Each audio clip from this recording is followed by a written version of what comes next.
I am part of the International Office, BDI, the association that ensures the integration of foreign students while promoting the different cultures represented at the school. So today I will be the webinar moderator. Thank you for joining this fifth and last session of the Employability World Tour Edition 2022-2023.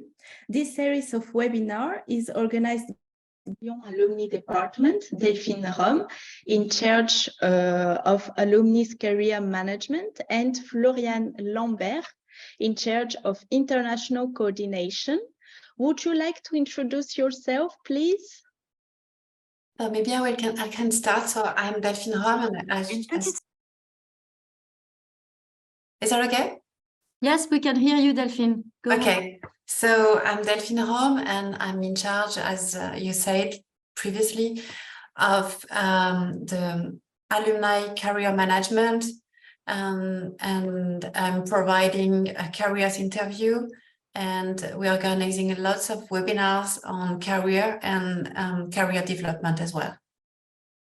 Thank you, Delphine. Welcome, everyone, and thank you for being with us today. My name is Florian Lambert. I work within the EMLYON Alumni Department, and I'm in charge of the regional and international coordination of the alumni network. Thank you. This series of webinars is an opportunity to get to know the employment specificities in various European countries and to meet EMLYON alumni and recruitment experts living and working in these countries. We warmly thank our speakers, 2 alumni and 1 human resources specialist. They will share their expertise and knowledge of the Italian job market with you. Now, just a quick note on the technical aspects of this webinar. We kindly ask you to stay on mute during the speakers' presentations. Keep your camera on. It is clearly much nice for all of us. And during the presentation, we will collect your questions in the chat box. By the end of the webinar, Florian will invite you to ask your questions personally.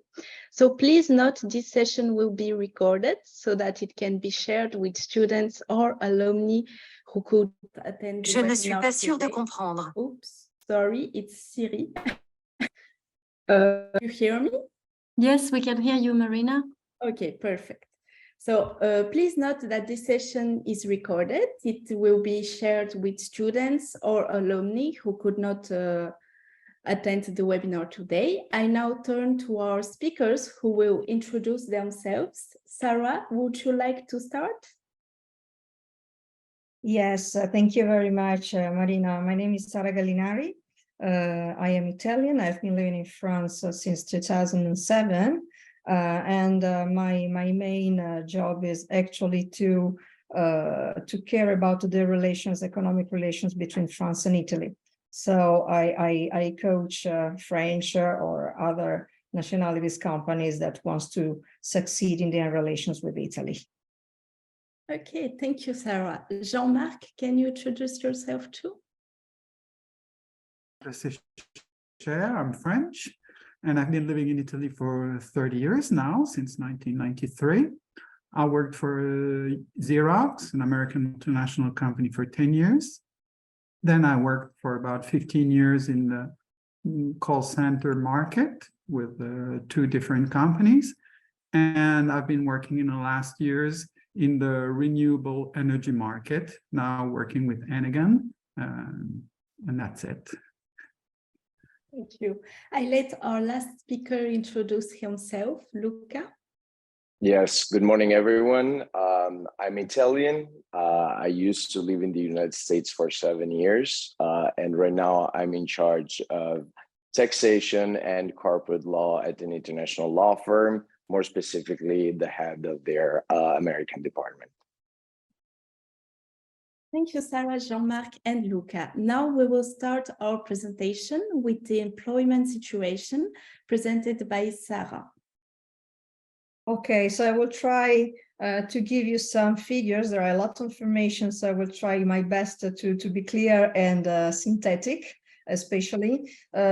So let's discuss about the labor market. I put into parentheses the sources of the information so that you can verify them because they change very quickly. Actually, we have a gross domestic product of about 0.6 growth this year, and inflation is about 8.1 with an employment rate of 7.8. Actually, why are those data quite positive? They are quite positive because we are coming from a 30 years period of not brilliant economic situation, and now we are going faster than the European countries because also the length, the gap between us and the other countries in Europe was quite large. So those data are quite positive, but we have to know where they come from. That is to say, from not a very positive situation. On the right part of the screen, you see the three main sectors. Sorry, but the data I found were in Italian, so we'll try to translate them, but I think it's quite clear. Sectors, so the tertiary sector, services, the secondary sector is industry, and the primary sector is agriculture. As you can probably see, we are not the first European operators in primary sector, even if agriculture is quite important in Italy, and we're going to see it later. But we are second after Germany in industry. And I will show you in a couple of seconds other slide where you could see in which sectors of manufacturing we are quite strong. And as most of the European countries, we are quite keen in the services sector. I will show you all of that. Regarding the common type of contract, we come from a long history of fixed term contract, which was changed in the past 20 years. But in average, Italians are quite attached to the fixed term and full-time employment. The main, the qualification that is most requested is the upper secondary school diploma, even if I have to say that you can find suitable working places even after a bachelor, which is not necessarily the same situation in France, for instance, where the upper diploma in secondary school is quite important. I will go to the next slide. Thank you. So here you can see actually, I will make a focus of the primary sector in Italy. Actually, as I will share with you later, I have a nice video to show you about the biodiversity situation in Italy that is quite unique. It is made in a conference of Mr. Farinelli, the boss of Italy, written EAT, like Eat Italy. And actually we will find some more topics, but in reality, if you know a little bit Italian agriculture, we are the main producer of maize, of tomatoes, and of wheat. You will probably all talking about oranges and apples and grape because we have wine and oil. Still, we have some climatic events that affected production. Maybe you have heard about the troubles that Emilia-Romagna incurred regarding floods very recently, and you must know that Emilia-Romagna is one of the main gardens actually of Italian agriculture. But the main sector that we have, the sector where we are more known in the world is industry, and the main component of Italian secondary sector is manufacturing. So we are second after Germany and before France regarding the added value of the sector and the number of workers. Most of Italian productions is characterized to be strongly devoted to exports. So you will find machinery and equipment in the manufacturing sector. You will find some very interesting features in beverage industries, pharmaceuticals, also in chemicals, and of course, fashion and furniture represent one of the main sector pushing the made in Italy all around the world. Regarding this, the third sector, the services, you can see the graph on the right part. Sorry, it's in Italian, but I will try to comment a little bit. With no surprise, everything that is gross trade and retail is very developed. Scientific and technical professional activities, then information and communication, energy also, as we have a guest coming from energy is very developed, and then everything about the transport and warehouse are also important. Maybe we can change our slide. Yes. So one of the main characteristics of Italy, and it can be also, it is an opportunity, but it can also be a problem, is the distribution of the population. As you can see on the map on your left, actually, most of productive activities and people are concentrated in the north and partially in the center of Italy. Lombardia, that is just in the middle of the map in the north, concentrate the largest part, that's to say about 23% of the gross product. And also the distribution of people is not exactly very centric like it can be, for instance, in France, where the population, the most of the population is concentrated around Paris and in the France. As you can see on the map on your right, actually there are several quite big towns. None of these towns reaches the dimension of Paris, because Rome is about 2.5 million of inhabitants. And by the way, Italy is suffering from a steady decline of the populations.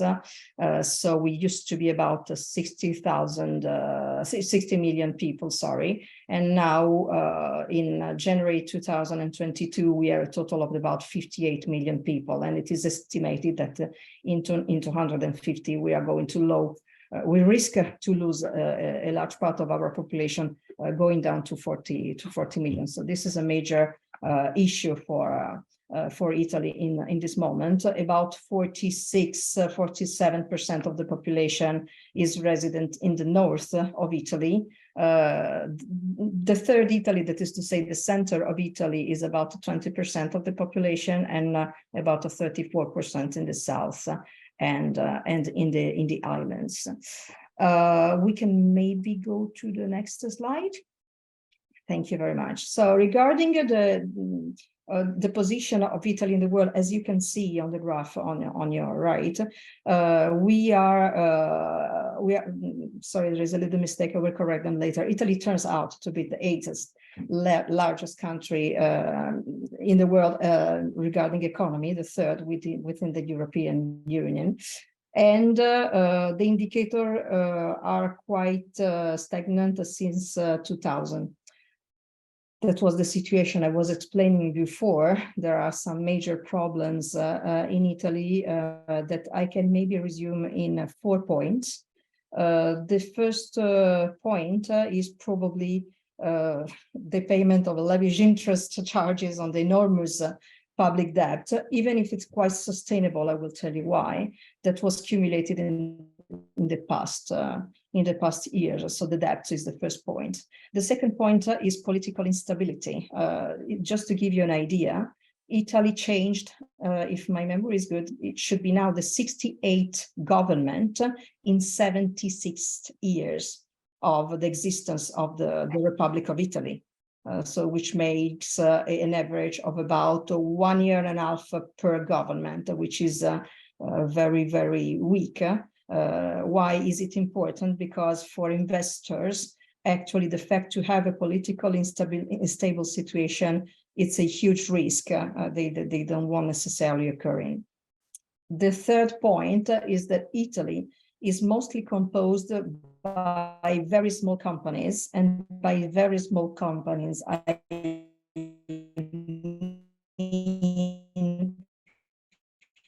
that. So the result is that actually those companies are mainly family-owned companies and are quite undercapitalized.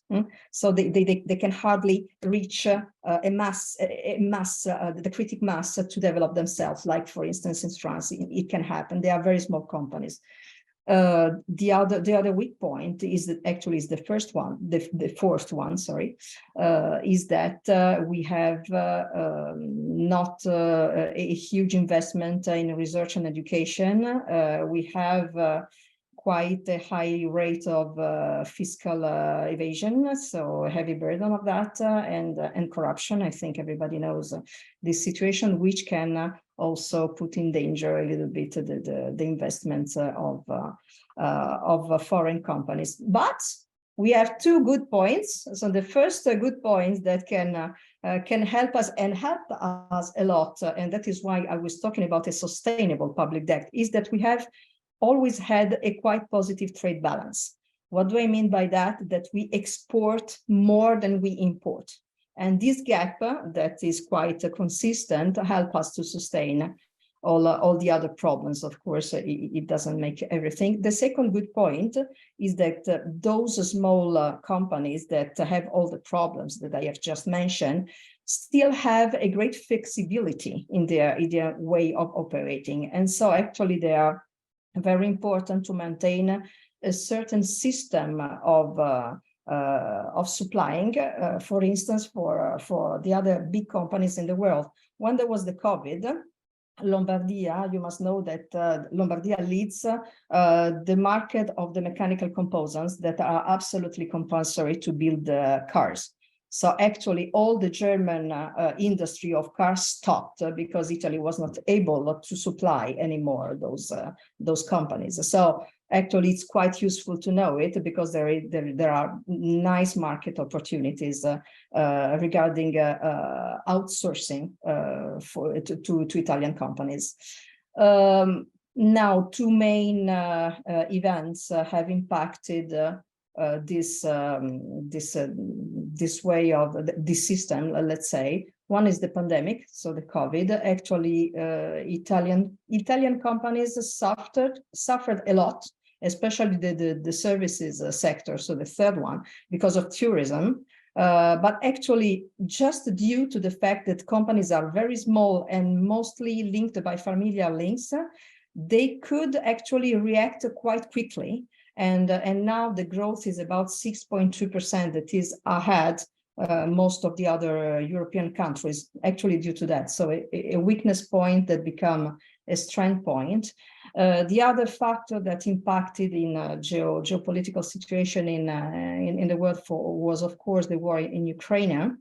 And actually, especially in the field of energy, this was quite a hard impact, but maybe Jean-Marc can know it much better than me. But now it seems to me, I am speaking under the control of Jean-Marc, that the situation is quite improving, and the cost of energy is coming back to the previous values that we had. And this is apart from, of course, the cost for family, absolutely important and crucial in Italy. Why? Because our industries work a lot with energy. For instance, if we think about all the sector of glass in Venetia that uses very, very powerful ovens that you can have to switch and turn up again in a second. And now the situation seems to be better. Just I'm looking on the time to see if I am on time. Yes, just a couple of minutes, so we can maybe change the slide. Yes. Okay, thank you. So regarding the international workforce, actually, we have about 8% of the population that is composed by foreign citizenship. There are a lot of foreigners working in Italy. To work in Italy, if you are a European citizen, it's not a big issue. You just need a valid ID document and then a tax number, what we call the codice fiscale. That is a sort of number on a card, like the carte vitale in France, where you can actually that you can use to get interfaced with the state for any kind of thing. So the only thing you have to do is to declare yourself when you come to Italy, and so to go to the prefettura and to say, hey, I'm living here, just to declare your address, and then police come and knock at your door to see I'm here. When I did it in France, they looked me in a very strange way, because they say, well, madam, we don't have to know where you are, but in Italy it is first reflex to have, because they have to note your address. Apart from this characteristic, yes, you still have to get registered in the country just to say I'm here, but regarding the permission of working or something like that, you have no specific accomplishment to do. Just for your information, the main sector that in Italian companies is searching is, of course, always tourism, because tourism and restoration and hotels were hardly hit by the COVID, so they are lacking people at the moment. But this is true a little bit also in all the Europe when you have tourism. but you can look in food technology. We have a lot of engineers coming in Italy to work, a lot of people in the medical sector, in the textile. Textile is a sector that is suffering a lot of lack in touch labor in this moment, chemical, woodworking also, and everything regarding furniture and everything. Software and development also, IT, computer equipment. So those are the sectors where you can find the most likely an opportunity if you want to get your chance in Italy. Hey, we're in Italian 15 minutes. Look at the clock. Thank you, Sarah. I hope I was clear. Yeah, it was very clear. Thank you so much for this useful presentation of the employment situation. I will send it to you. Okay, thank you. We will focus now on job interviews and cultural specificities. Jean-Marc, could you share your experience with us? Yes, as I stated in the beginning, I've been working in Italy for 30 years now, so I have some experience. And my vision is that of a Frenchman, so it will be interesting to hear later from the two Italians. They may have a slightly different view, but I heard Sarah mentioning flexibility of the companies in Italy, and this is one point you will have to focus on when presenting yourself. So be ready to work in an uncertain environment. Sarah mentioned also the political environment that is changing very often, but the laws are changing very often, and you have to adapt to that very quickly. So this is a point that you will need to focus on. The second point I put in terms of flexibility is more mental flexibility, except that the French diplomas are not well known. So people here, as in most foreign countries, I've been working also in Germany and in the US, don't know about the French education system. So mostly they will be interested in the fact that you have a university degree and that's it. So this is just the point.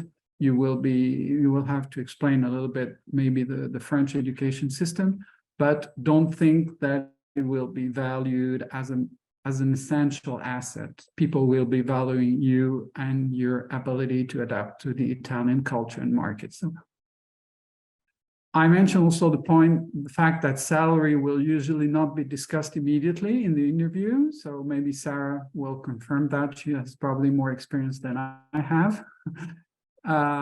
The second point I mentioned was open-mindedness, which is close to flexibility. So listen more than you talk. It's probably not typical from interviews in Italy, but from everywhere in the world. But here, especially, people will value the fact that you talk just the necessary, that you just answer the questions you are asked and don't go further. So leave time for the people, and very often the people who will be interviewing you will be giving you information during the interview about the company and their requirements, which you had not before. So listen and answer using what the people are telling you during the interview. Focus on the company requires more than yours. So this is a market that has some necessities. Sarah mentioned the high level of people coming from outside, but maybe we're not talking with graduates from EMLYON, probably in that area. The requirements from the market are not really expecting people coming from France as a special value. So focus on the company's requirements, explain that you will be able to meet them. This is the point you should focus on. Know the difference between the different areas of Italy. Sarah mentioned the fact that there's a big, but it's mostly a surprise for French people to see the difference between, they know about it, but not as much and as clearly as it is, the differences between the north the center, the south of Italy have completely different economical situations, employment situations, and I will add also cultural differences. But in a short interview, you probably will not be discussing the cultural differences, but you have to know a little bit about that because it might come out in an interview. Humility. The French have a bad reputation in terms of arrogance in Italy, so try to be humble as much as you can. Avoid telling that you know it all, which can be a good advice for any form of interview in any country, but in Italy it will be especially valued. I will not discuss for a long time the culture, but the Catholic culture values humility, and in Italy there's a deep Catholic influence, so it is an important point. Do not boast your successes, but show how you achieve them. So don't be excessively modest. So if you have had some interesting achievements, talk about them, but remain in the facts and in the points that enabled you to reach those successes, and show your will to learn. As probably it's also a form of humility. And it is important to show that you are, as I told earlier, you need to show flexibility, but your will to learn is complementary. Enthusiasm, you're in a Latin country, you're not in Japan. So show that you will like to come to Italy, that you like the country, and even if you love it, that you love it. Not just for tourism, but for work. That it's a beautiful country. You may like the food, you may like the people, but you need to show that you like also what this country has to offer. And so the country and the company, as I said, show interest in the company that's hiring you. Its story, its strategy is probably also a general advice. But in Italy, it will be valued that you show interest, that you have studied a little bit, and that you know what you're talking about. And the last point I mentioned was to focus on your relation building skills. It is very important. As I said earlier, you're not in Japan, you're in Italy. Building networks of relationship is fundamental. And you need to show that you will be an open person that will adapt to the Italian market, to the Italian companies in this particular ability. Okay, that's it. Thank you, Jean-Marc. Luca, do you have something to add?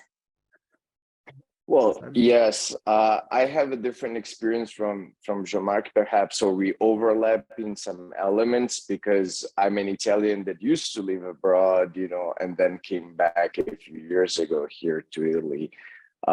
So I actually highlighted 3 points in which I saw many differences between the international background and something that we have here more specifically. The first one is keep your privacy. Notwithstanding the fact that we do have quite strict employment laws that usually safeguard workers and employees, it's also true that these laws are not so strict, especially within the first stages of recruitment. So the idea here is there are not a fixed set of guidelines in how to build your resume or how to introduce yourself. But here, my suggestion would be try when you should ace the interview is not an investigation. But if you do not want to be investigated, we do not usually conduct background checks as it might be happening in the United States. It is also true that you need to keep your private life private as you're there, as a future resource, and the company has to hire you based on your skills. So the idea is try to keep the minimum and necessary information within your resume. do not include any sensitive personal details that either might bias your interviewer or that might give off information that you're not comfortable discussing. It is not uncommon to see job advertisements that required a picture, that required you to state your date of birth, your heritage, your gender, and so on and so forth. We are a country that still is evolving in terms of diversity and inclusion. We are, I would say, in the last 10, also driven by multinational groups. We have to do steps about it, but at the same time, you do not want to, to put yourself in an uncomfortable position.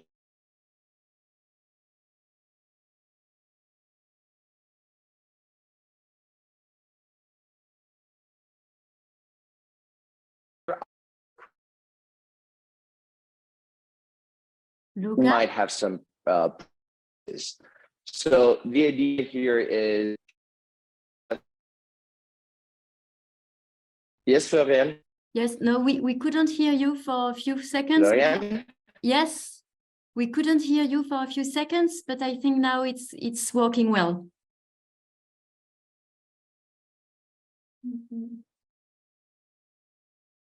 I think he froze. Yeah, can you hear us, Luca?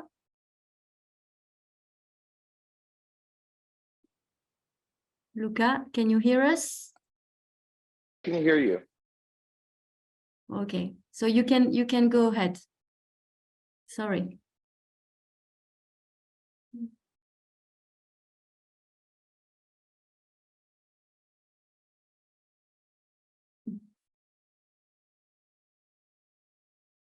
Luca, we can't hear you anymore. Maybe shall we go maybe to the next slides, Marina? And then Luca, we can come back on your slides when you're back with us. Yeah, okay. So now we will let our speakers give some advice for job seekers in Italy. So maybe we can start with you, Sarah. Yes, I completely agree with what was said by my colleagues. I would just add that Italian don't expect that you can fluently speak Italian. It is a very difficult language. And but if you just learn a couple of formulas like buongiorno, buonasera, grazie, per favore, it would be highly appreciated. And I'm speaking especially for foreigners coming from France, foreigners, according to me, of course.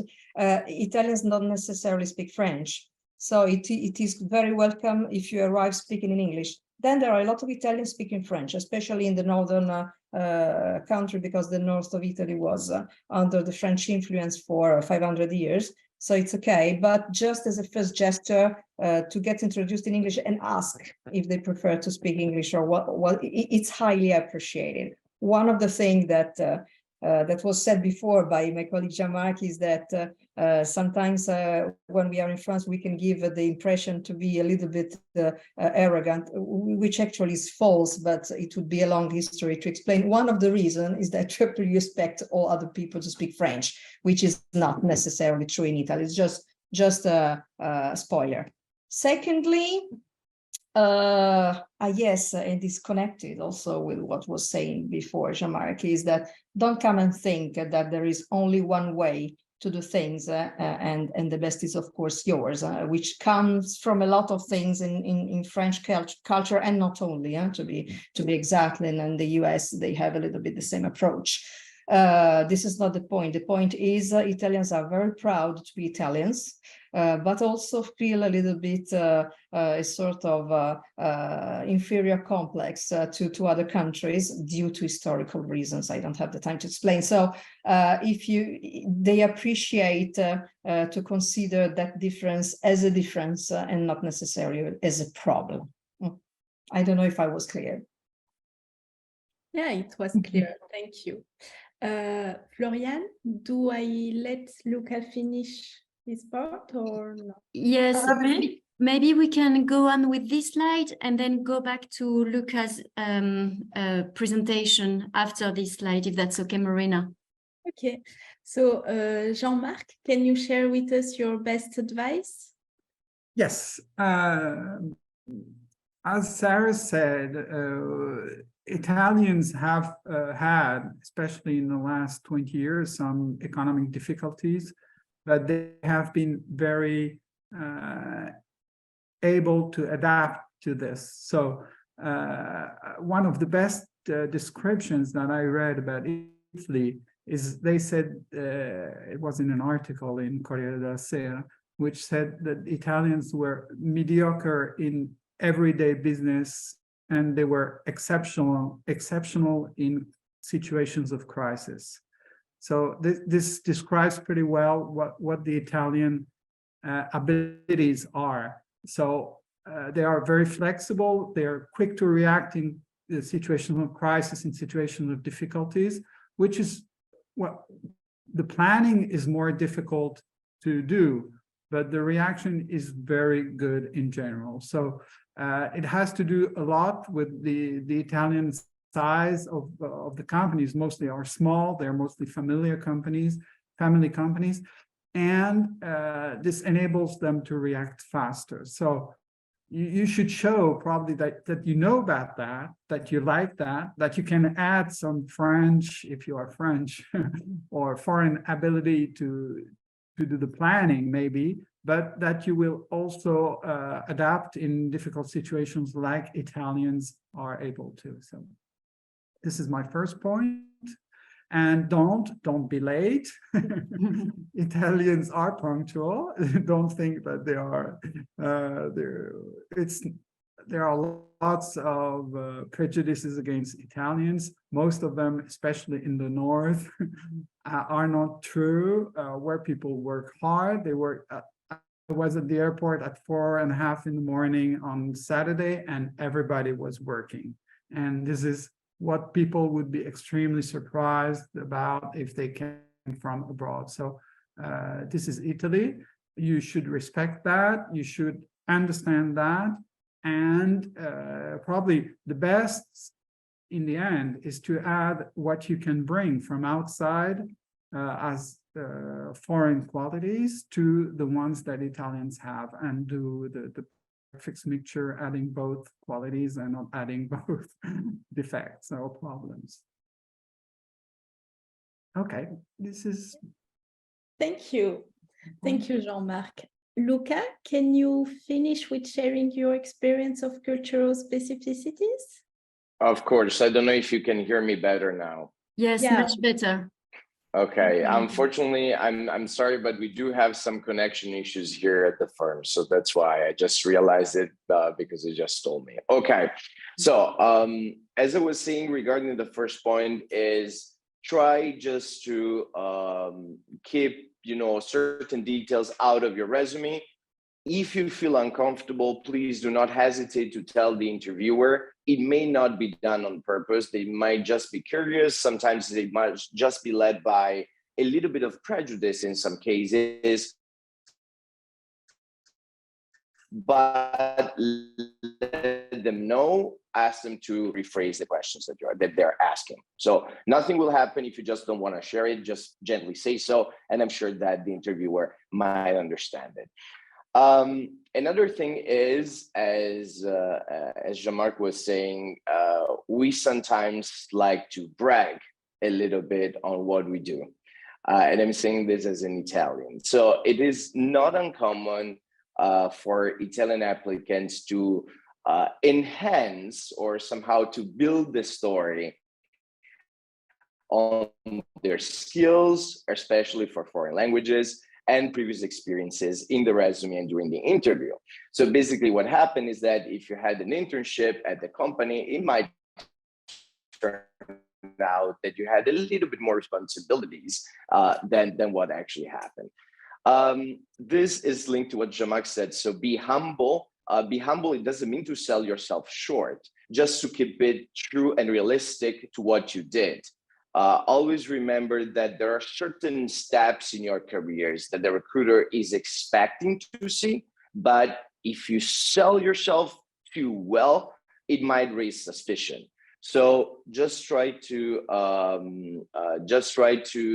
consider the fact that your interviewer might start digging if he feels that something, and then if you have had any previous working experiences, please consider the fact of having some translated reference letters. Reference letters are not usually a widespread tool in Italy, but they can help you a lot. So if you have any previous employer or a school reference, a professor, someone from your faculty that might support your application, please bring a translated reference letter. That might help you a lot and might also prove that what you're saying, what you did, and your qualities are realistic and are true to what you had in the past. The third element is, and I called it judge a book by its cover. So please do be attentive in terms of how you introduce yourself. Also, not only from a linguistic standpoint, but also in terms of your appearance. Consider the fact that you and your resume are the first impression and your best business cards, and that, you know, once you first start seeing an applicant, you know, you're gonna have an immediate judgment on something. And these two elements are, I would say, the first vital for the first few seconds. So groom and dress appropriately to the work environment. Consider the fact that in Italy, certain fields are very attentive in terms of a business attire.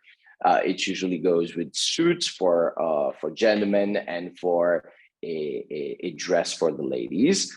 Feel free to express your creativity at the same time. Always remember that if you will be working in fashion or in design, that it's very much appreciated. But try to sync with the environment you will be working in. If you're going for a multinational company, most likely they will be a little bit more casual. If you will be looking for a more structured Italian environment, please consider the fact that this might be expected.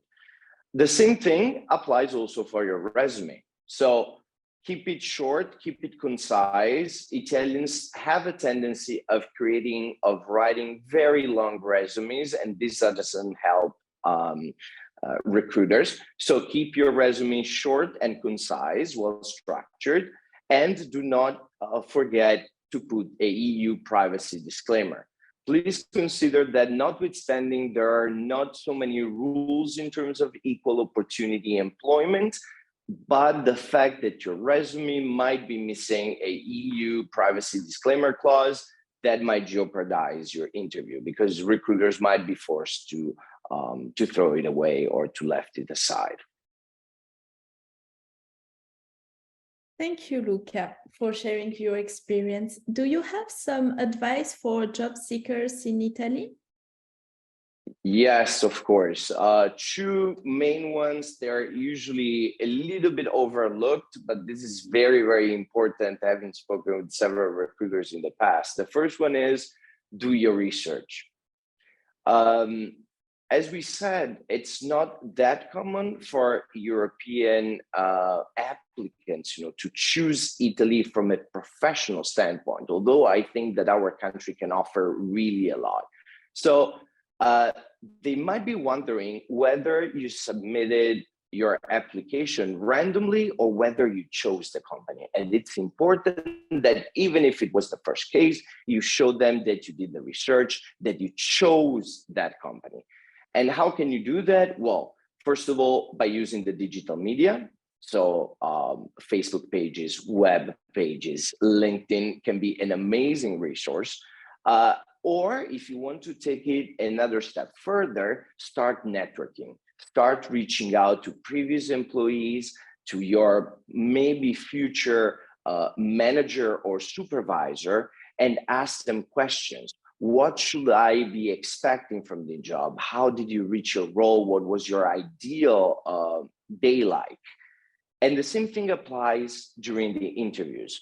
Please remember that at the end, you will always be asked, do you have any questions? The only acceptable answer is yes.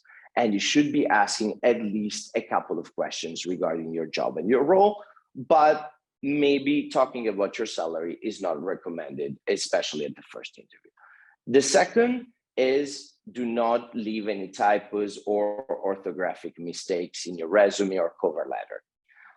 We are very keen about our language, even more when someone might present, a cover letter or resume in English, so they will easily spot any mistakes or any typos. This shows a lack of commitment in the job search, because that's the only document that you might be required to bring with you at the time of an interview. So please be very attentive on that. And it also shows that since you're submitting the documents with those mistakes, you might not have a really good eye for attention for details. So it might jeopardize the whole interview. Okay, thank you. So thank you all for sharing your knowledge and experience. I'm going to give the floor to Florine, who will bring up the questions that were asked during the presentation. Florian. Yes, thank you very much, Marina. So we have a first question from Caroline. Caroline, can you open your mic and maybe ask the questions directly to our speakers? Yes, of course. Can you hear me? Yes, we can hear you very well. You can see me as well. Yes, yes, and I was just wondering if you recommend any standard practice for a good resume in Italy. Like, I don't know, depending on the countries, we might need to have 1 or 2 pages or even more. Do we put a profile picture or not? Yeah, anything, any tips? I don't know who would like to answer that. Maybe Sarah, yes? As a previous HR, I also formalized a couple of lines in the chat, but I have been a recruiter for years. I agree on everything Luca and Jean-Marc said, and I resume in a couple of words if I can. The more synthetic, the best. Put as in the Anglo-Saxon style, you put your experience before, and then you put your background. You don't have to put a lot of things about your competencies, because a recruiter would be the one who figures out your competencies. You don't need to explicitate them. Let me do my job, I would say, okay? And I know, because in France, you always put a lot of competencies is demanded. In Italy, not exactly. And I don't think what Luca and Jean-Marc feel about that, but I don't think that motivational letter is so important. We go straight to the CV. Other things, we are very task oriented over that. So it's more about achievements and what you did. And Jean-Marc was completely right before. Is, like Uncle Sam, don't ask yourself what the company can do for you, but what you can do for the company. I would resume it like that, because this is important. I must feel that you are there for us and not for yourself, which we can agree or not. But individual development, as Luca was, if I decoded correctly what he said, and I think is right, it's important for the person what role he will fill in the company, and not what the company offers to the candidate. Maybe now from a generational point of view is changing, but recruiters are still my age. Thank you. Thank you I very don't much. know what Luca and Jean-Marc think about that. Huh?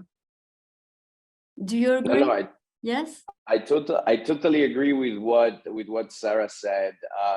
It is super important to show what you can do for the company. I would also add something. Try to find a thread in your background and in your experiences that might link the choices that have been made. Sometimes what happens is that there might be gaps in a resume, or some recruiters might ask you if, I don't know, you had a short tenure at the previous employer, what happened? So always try to show that you know what the answer will be, or to that will be, saying, oh yes, it's true, I took a gap year after the university. I did that because I wanted to travel, to improve my English, to experience a new culture. Or I tried, to have a more in-depth development of my skills for whatsoever reason. So never leave a question unanswered, and try to find it a linearity, like thread, that goes through that all. Sometimes it might not be easy, but it's somehow expected.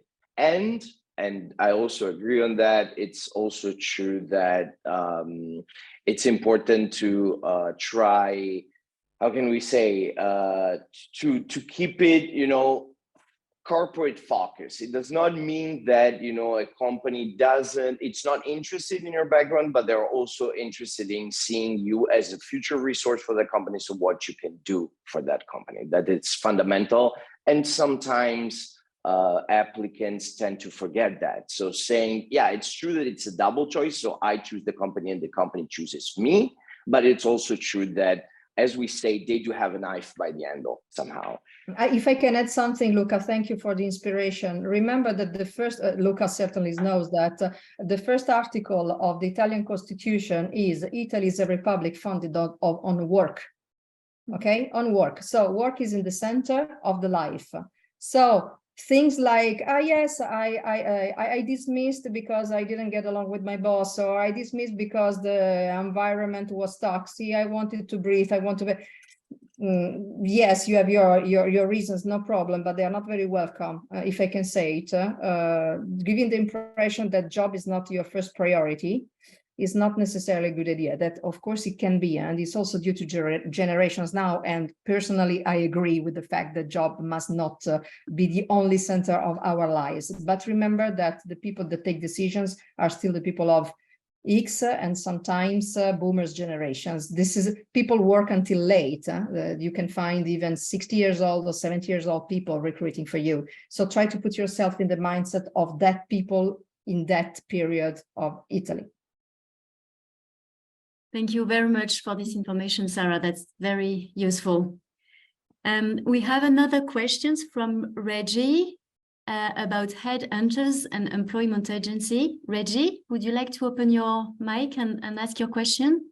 Well, bonjour, Florian, and buongiorno to everybody. I'll read my question. Can you hear me well? Yes. How important, thank you.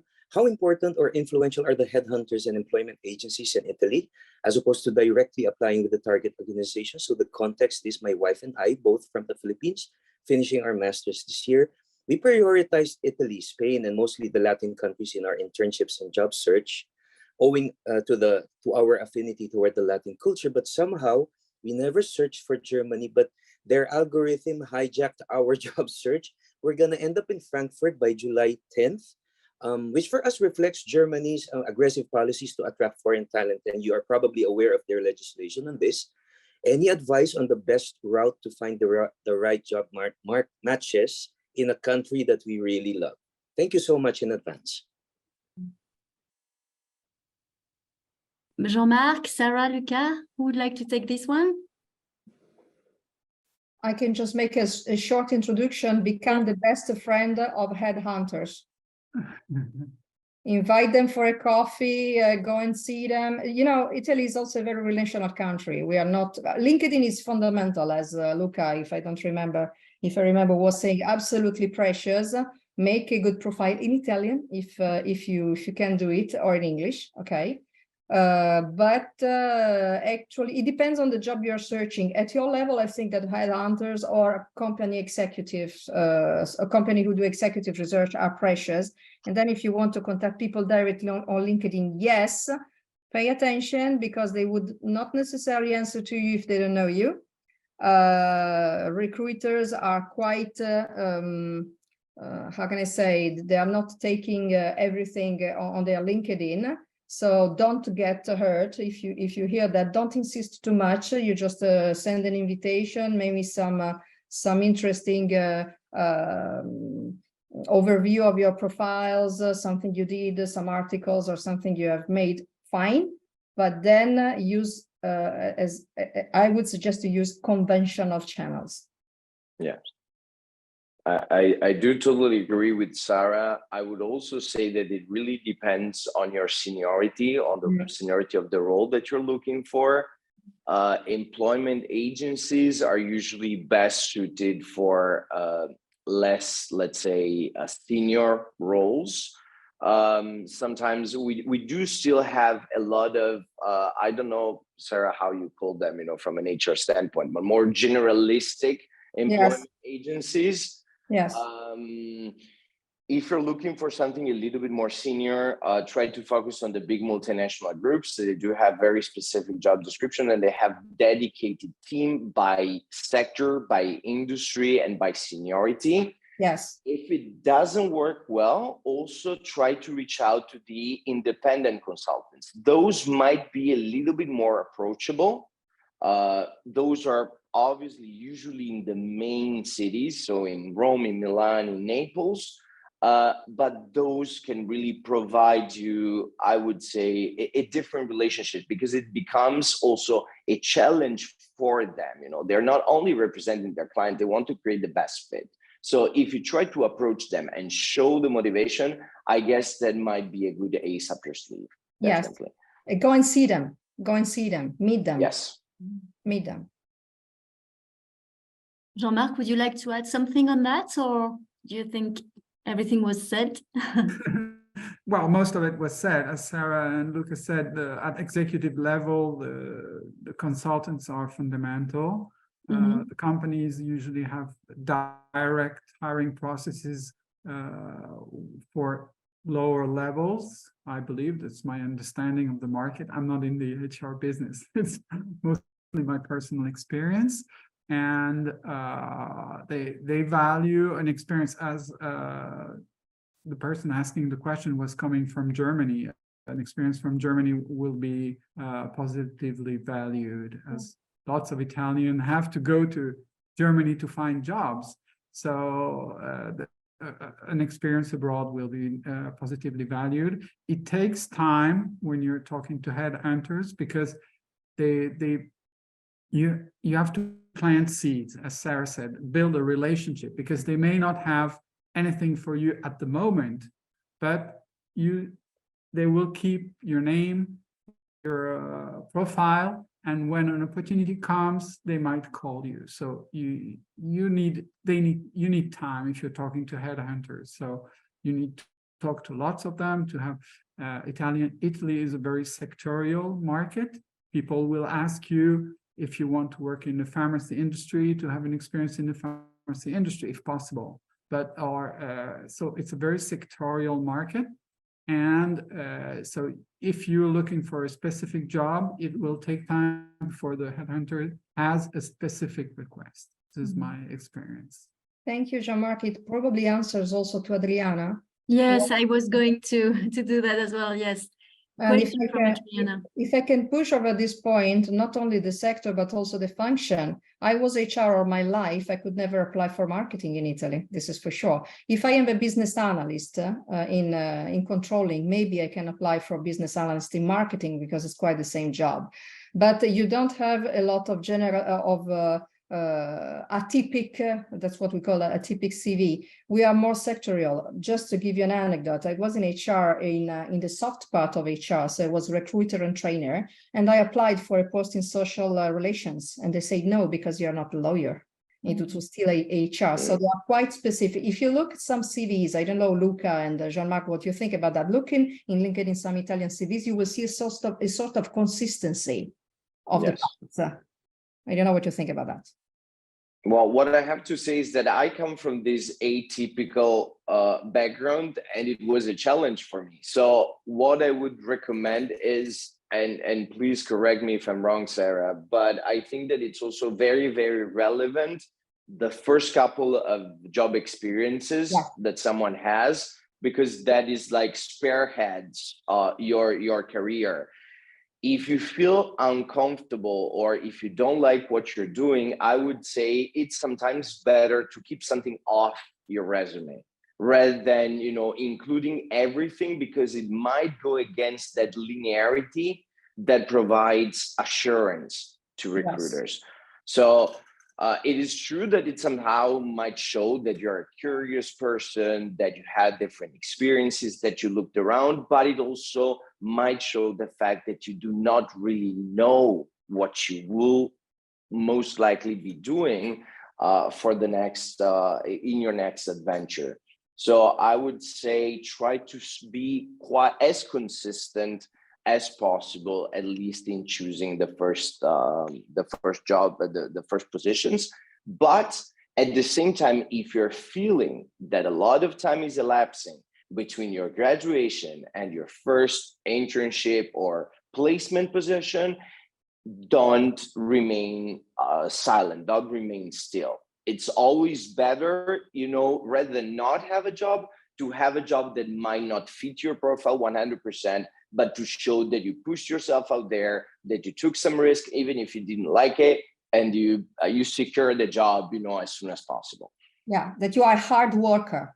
Yes. This is I remember it was much appreciated when I was answering to the first job, that I was a waitress during the nights while I was studying business administration during the day, because I said I don't want my family to be charged over my car, my holidays, so I go to work as a waitress. It was much appreciated. Thank you very 100% much. agreed. Thank you, Sarah and Luca. It's very useful. Adriana, I hope this answers your questions. We have another question from Lucas Joly about Italian language.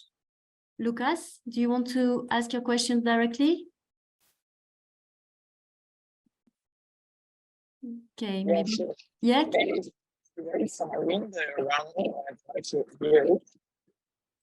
Yes, we can hear you, Lucas. Yes. So my question was about the requirements in the Italian language, because I've seen many times the job posting written entirely in Italian. In Germany, where I work now, it's most of the time written in English. So I'm wondering, to what extent is Italian and speaking Italian a big factor to work there, especially in the south, where I'm most interested in, or if there are like other countries, many jobs you can do just speaking English. Well, I would say Italy is not a multicultural, multilinguistic country like it could be, for instance, Saudi Arabia or some parts of Asia. Not at all. Especially in the south. In the north, you are more likely to find it's not depending on north or south. For instance, I work for Catania's companies, that is ST Microelectronics, so they all speak English inside, of course. It's one of the biggest companies in Italy, but it is very welcome to speak Italian. Maybe you can get some training on place, but in what I call the shallow conversation or cheap talking, they speak they don't even speak. Yes, in Milano they speak in Italian, but if you go to Palermo they speak in Sicilian. In Naples they speak Napolitan, and I would not be able to understand them. So it's as for you as for me.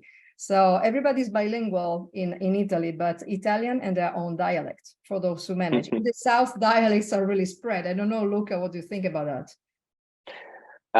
That is true. I guess it depends on the size of the company and its location. I would say that it's the integration between local dialects and Italian. We obviously all speak Italian somehow, especially in a professional environment.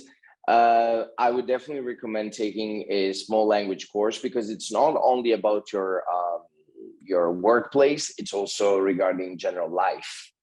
So if you need the basic necessities, it might be hard to get by without knowing even a single word or just a few words of Italian. In terms of a job hunt, I would say many languages require a fluent knowledge of English right now.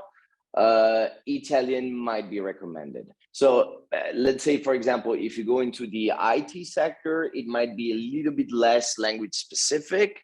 If you go in retail positions, that might be a strong requirement. In professional roles, I mean, I'm talking about myself, you know, for our law firm, for example, Italian is a need because you have a lot of client interaction.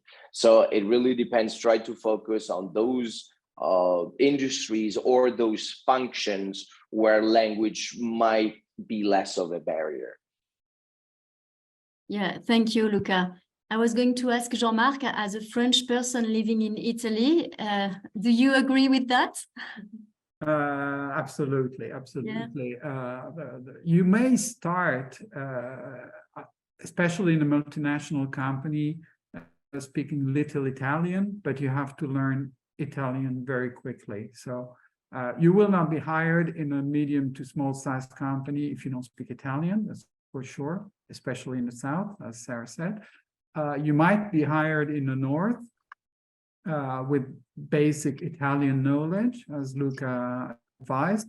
Then you will have to learn Italian very quickly, because even in multinational, where they speak that kind of Italian English mixture, you may go through knowing mostly English, but over time you will need to learn Italian. So it's a necessity over time. But it's also true that we come from the same language family. Mm-hmm. So it might be easier for French speakers, maybe not as easy as Spanish speakers, but you know, it's still a way. I mean, we do have a lot of similarities, perhaps not in pronunciation, but in terms of our languages are structured. So I guess it can be also a good challenge to get integrated, you know, to get the full Italian experience, because it's also through language. It's through cuisine, but it's also through language. And don't forget football. Choose a football team. Oh yes, oh yes, oh yes. That it's super relevant. It's one of the first questions that they might ask you as soon as you land in Italy. Who do you root for? Absolutely, and avoid jokes about the football World Cup, please. Oh yes, yes. Very dangerous. Useful tip. Thank you. Is there any other questions? Don't hesitate to open your microphone and ask directly your questions to our speakers. Yes, I have a second one. Yes, Lucas. So thank you for the first answers.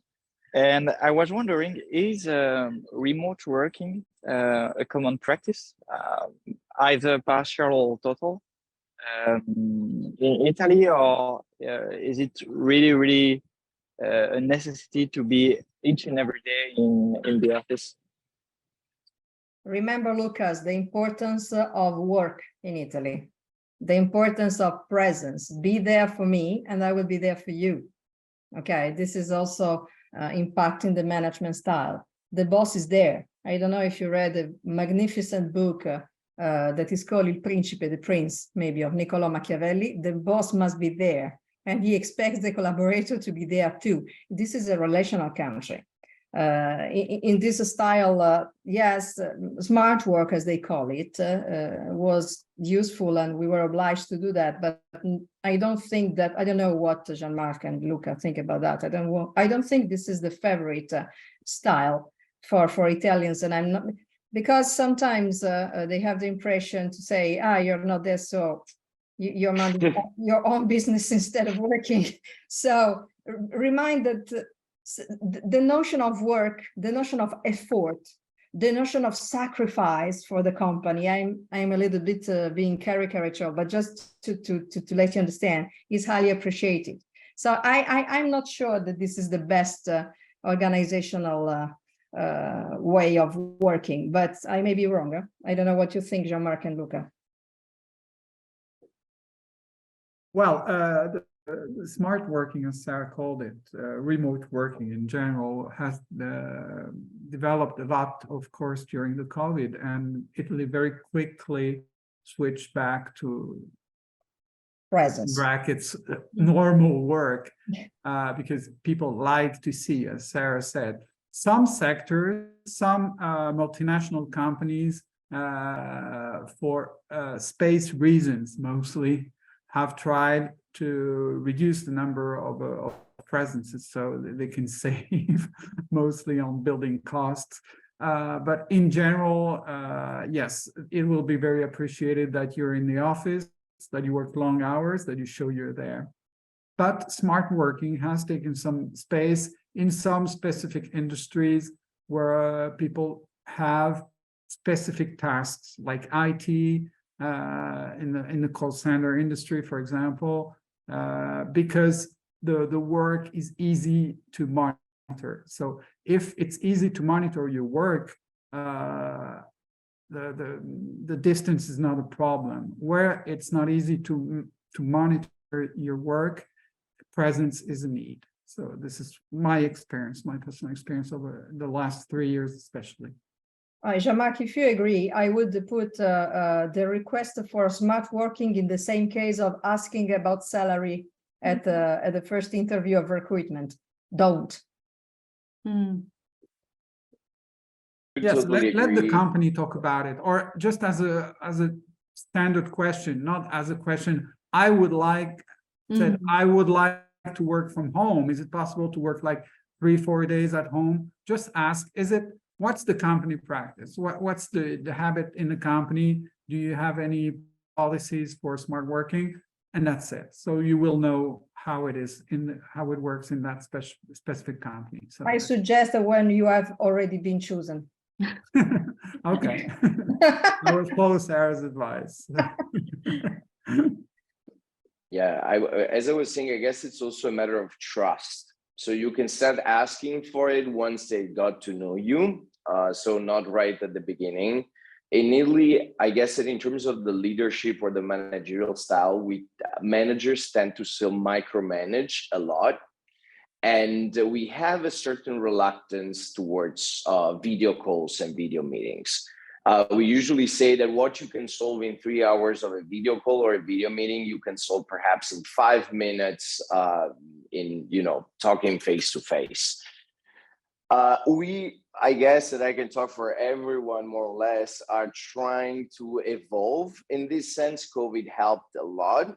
But still, I saw, as both Jean-Marc and Sarah said, that we are going back, to full-time presence. So whereas our lifestyle is evolving, so we start giving a lot of importance to your own personal time. It is also true that commitment and effort are still the founding pillars of a career in Italy, showing your effort, showing your commitment, working long hours if needed.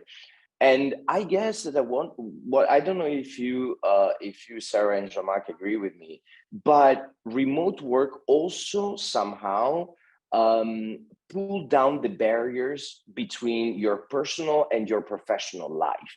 True. Meaning that made you more available even out of office hours, and that didn't really eventually improve your work-life balance. So I would actually say once you're out of your office, I mean, it obviously depends, you can just leave, your professional life aside. With remote work, sometimes this boundary is a little bit blurred. So it might actually help somehow. Yes, especially if you have high responsibilities, as I probably imagine you all have, the boss must give the example and he must be there. Yes. Okay, thank you. It's very interesting. Is there any other questions? Don't hesitate, don't be shy. Our alumni are here and speakers to answer any questions you have on the Italian job market. No? Okay. Well, thank you very much, everyone. Now Marina will say the conclusion word. Thank you all for being with us today. Marina, your turn. Yes, so thank you all for your attention and time. I hope that the contents of this webinar has been valuable to you and answered your questions. Please complete the feedback questionnaire sent by Florian in the chat. You will find the slides of this webinar on the EMLYON alumni platform on the career tab in few days. So I hope that you had a good time with us, and I hope to see you again during the next Employability World Tour session, which will include destinations like Singapore, Canada, USA, Dubai, and Scandinavia. Bye. We hope to see you online for the next Employability World Tour sessions starting in October. Don't hesitate to register on the platform. And thank you very much again, especially to Sarah, Jean-Marc, and Luca for your very, very useful insights and sharing experience. Thanks to you for the opportunity. Thank you, Thank everyone. you. It's been a pleasure. Thank you. Have a very good day.